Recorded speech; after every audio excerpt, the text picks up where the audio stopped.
Alright, we're back. We are back. And I'm enjoying my time off. What happens is we go into rotations, we go into training rotations here. And that's what I do up here at the outpost. And we work for about 3 straight weeks generally. At least us Army types do.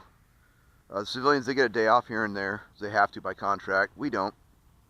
So, wind up working 3 straight weeks, and then we got a 4-day weekend. This is the Friday of my 4-day weekend. Anyway, there's no wind, so we might fly. I don't know. We're going to talk a little bit about the Wildcats. Funny, on the Wildcat thread, a gentleman just recently had a battery LVC issue going chirp, chirp, chirp. And I related an anecdote that mine did the same thing. It's just kind of funny because there's always like ducks and birds and whatnot. And they'll come back, some terns and little birds that eat, small bugs there along the pond there.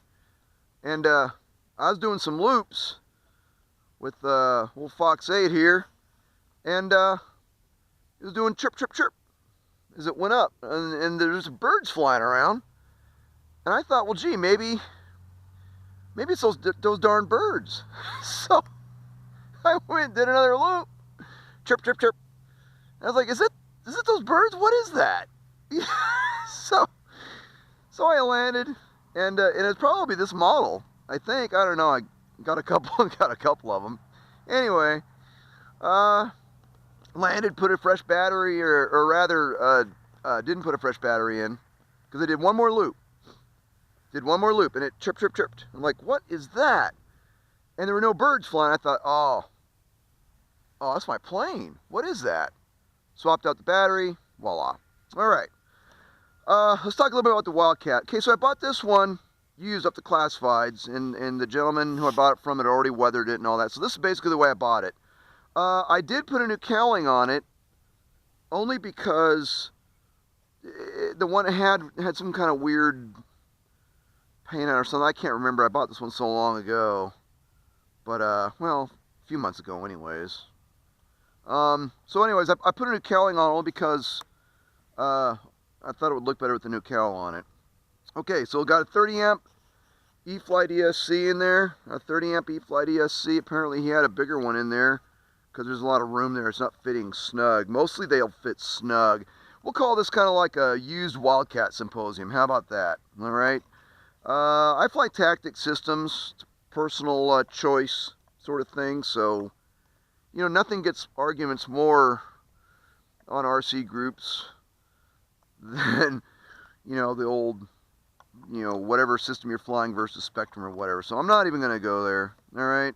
Just not going to do it. So, tactic. I fly tactic systems. I've never had a problem with them. Ever.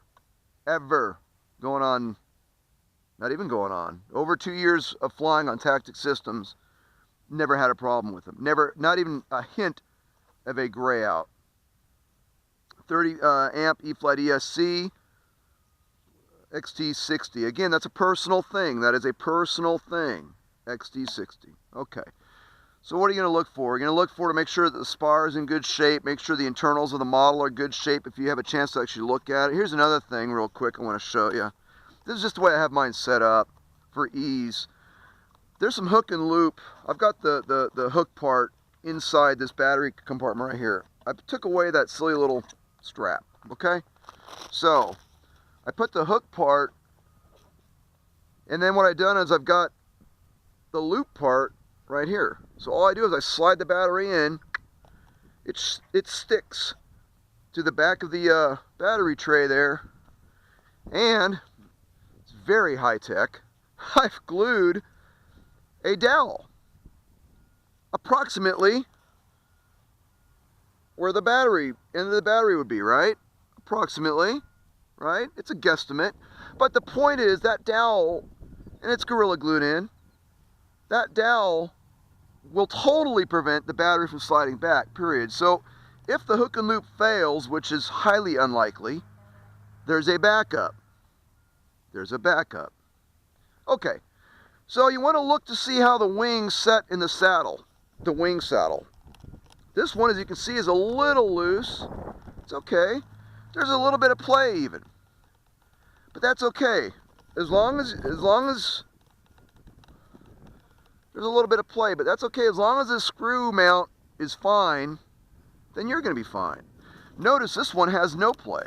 I mean, none. So it just varies from model to model. This one has a little bit of play. This one does not. Okay, flip the model over. As long as your skid plate's in good shape, always check your clevises. Always check your attachments. You're looking for any physical breakage. Okay, case in point. Case in point. This is the elevator clevis. This one had actually broken when I got the model. It was actually a little loose, believe it or not. So I fixed it. I glued it. Same thing with the rudder clevis. Make sure it's attached. And you should be good to go. Look for the tail. Make sure it's good. As you can see, I rubbed the tail quite a bit. So that's good. Any event, hey, we're going to keep these short. And look forward to making another video for you. That's intro to the Wildcat. Intro to buying a used Wildcat. Thanks for